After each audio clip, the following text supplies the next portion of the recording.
narito na naman tayo para sa isang napaka-sweet at nakakakilig na love story nila Kalingap Edu at Ate Viancy. Tulad mo ay aking makilala.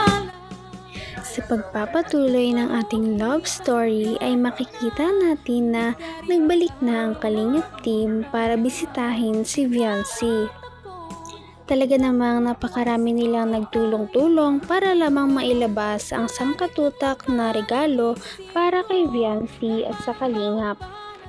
Pagdating nga nila doon ay wala talaga si Viancy dahil sabi ng kanyang papa ay nagtitinda daw si Viancy doon malapit sa basketball court. Kaya naman ay nagkwentuhan muna si Kalingap Rab at ang papa ni Viancy. Napansin ni Kalingap Rab ang pagbabago sa katawan ng papa ni Viancy dahil ito na daw ay mas healthy.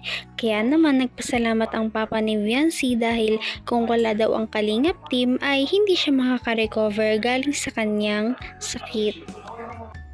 Pinagmalaki pa nga si Viancy ng kanyang papa dahil daw sa taglay niyang kasipagan at kabaitan at kahit anong fame ang dumating sa kanya ay hindi pa rin daw siya nagbabago. Sabi ko, support po natin si Kuya Ilo eh. Makita at matagal-tagal din kami hindi nagkita.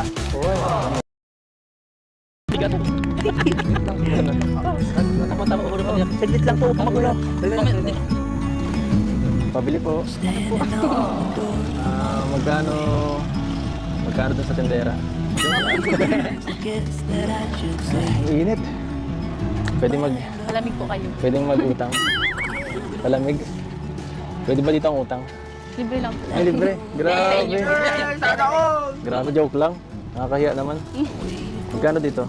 Hindi po, libre lang po yan. Libre lang. Baka malibigan yan. Para sa akin lang. Paano po kami? Kayo din po. Grabe. Yan na. Ang swerte natin. Nilibre pa tayo. Napaka-sweet talaga ni Kalingap Edu dahil kahit natirik ng araw ay dinayo niya si Viancy sa kanilang pwesto. At doon ay naabutan nila si Viancy na napakasipag na nagtitinda kahit na mainit ang panahon. Siya ay nagtitinda ng iba't ibang pagkain kagaya ng isaw, hotdog at iba pa, kasama na rin ang mga palamig. Maya-maya ay binigyan na ni Viancy ang Kalingap team at si Kalingap Edu ng maiinom, kaya naman nagpasalamat sila dito. Mahahalata talaga natin kung gaano na-miss ni Kalingap Edu si Viancy dahil ilang linggo na daw silang hindi nagkikita, kaya naman tuloy-tuloy ang kanilang pagpapakilig sa isa't isa. Mapapansin din natin na panay ang titig ni Viancy kay Kalingap Edu na para bang na-miss niya din ito. Ang nais ko laging Ang hirap.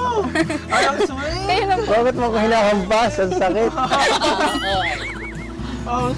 Mahiwagang tao eh. Banas kasi.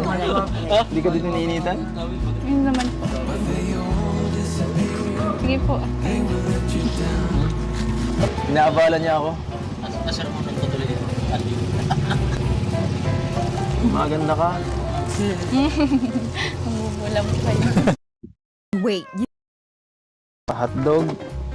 Yan. Ito ano to? Fishball po. Fishball. Baka malagmula. Doon po muna tayo sa bahay. Ang init po dito. Okay lang naman sa akin kahit saan.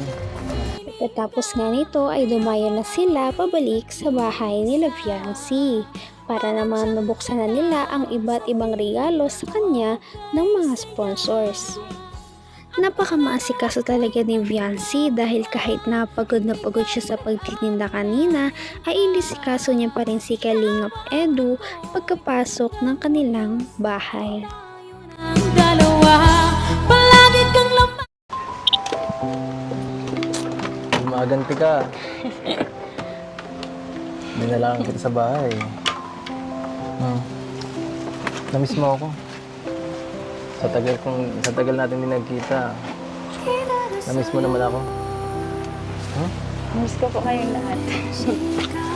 Ako lang tinatanong ko. Miss o miss na miss na miss. Hindi. Ako ka. Diyan na po tayo. Sige. Lalo kong gumaganda talaga. Ewan ko ba? Talaga namang mapapansin natin kung gaano nila na-miss ang isa't isa sa kanilang mga titigan at pagbibiruan. Pagkatapos nga noon ay nagbukas na sila ng napakaraming mga parcel galing sa mga supporters. Napakaraming ang damit na natanggap ni Viancy, mga bag at mga wallet. Gayon din ang mga Kalingap team, hindi rin sila nakalimutan ng mga sponsors. May kanya-kanya silang mga damit. At meron pa nga isang nagregalo ng mga couple t-shirt para sa dalawa na siyang bagay na bagay naman talaga. Meron pang isang gift na nagpakilig sa lahat dahil ito ay isang bangle na nakalock at ang susi nito ay nasa isang kwintas. Kaya naman, sinuot ni Kalingap Edu ang bangle kay Viancy at nasa kanya ang susi.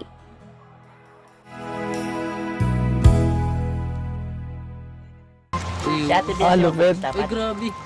Ang ganda ka siya ba? Ay! Ano ba to?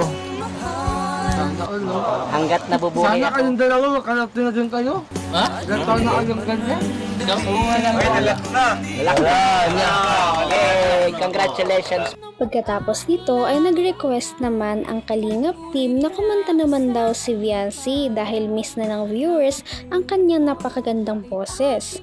Ngunit sa hindi inaasahan ay hindi lang si Viancy ang kumanta dahil hinarana din siya ni Kalingap Edu ng isang kanta. Kaya naman sila ay nagkantahan habang nagtititigan. Kaya naman kinilig ang mga viewers. Ang isip ko, kung ano bang panaginip ko. Ito, Alam niyo po ba? lagi rin akong nagdasal. Hihintay kita. Hello, ba't? Di pa yan, loser lang ko.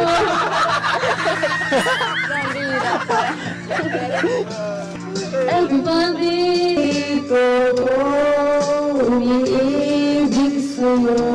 kahit na nagdugo ang puso. Kung sakaling wala ka niya, huwag kang mag-alala. Napakaganda talaga ng boses ni Viancy kaya naman lahat ay humanga sa kanya. Humanga naman si Ate Viancy dahil sa kanta ni Kalingap Edu na para bang hinihipnotize siya at hindi niya maiwasan na hindi tumitig. Pagkatapos ang nakakapagod na kantahan at pagbubukas ng mga regalo ay naghanda na si Viancy ng kanilang merienda. Ito ay isang napakasarap na siomai na may mga sausawan pa at mga soft drinks. Nagpasalamat talaga ang Kalingap team dahil kada punta nila doon ay hindi sila pinapabayaan ni Viancy na magutom. Kaya naman natatangi talaga si Viancy sa ibang mga Kalingap Angels dahil sa kanyang ugali. Kaya naman inuulan si Viancy ng mga suporta. So meron tayo ditong 35,000 pesos. Wow! 1,000 ito, meron tong paglalaanan. Ano? So unahin natin yung 5,000 para sa allowance ni Viancy. Yun, grabe. 1, 2, 3, 4, 5,000 pesos. Ayan. Wala nyo si tatay, wala no? Okay lang, okay lang. And 5,000 allowance mo, Viancy. And 10,000 para sa business nila, ano? Karagdagang puhunan. 1, 2, 3, 4. Ito, Viancy. Pang-open mo doon ng bank account. Kumbaga, start ng saving ni Viancy. Ano? Thank you po. Hindi ko na to, ikaw na hawak. Assignment mo to, dapat mag-open kayo ng bank account. Grabe naman ang 35,000 na binigay kay Viancy. Kaya naman parang pinipigilan niya na maiyak dahil na naman sa mga blessings na dumarating. Bukod sa 35,000 na yon ay nadagdagan pa yon ng iba pang halaga galing naman sa iba pang mga sponsors. Talaga namang lubos-lubos ang pagpasalamat ni Viancy sa kanyang mga supporters na nagmamahal sa kanya. Kaya naman wala daw siya dito sa kanyang kinalalagyan kung wala ang kanyang mga supporters. At of course, dahil na rin kay Kalingap Edu. Sa short message din sa kanya ni Kalingap Edu ay nabunyag kung gaano ka-sweet si Viancy. Hindi ka nagbabago. Simulat sa pool. Ang bait-bait niya, sweet pa yan. Oo. Pa-good morning lagi yan. Hira. Kaya naman, sana ipatuloy natin silang suportahan at mahalin si Viancy, si Kalingap Edu at ang Kalingap team. Yun lamang at maraming salamat sa panonood. Abangan natin kung magkakatuluyan ba talaga si Kalingap Edu at Viancy. Hanggang sa muli. Bye! Ngayon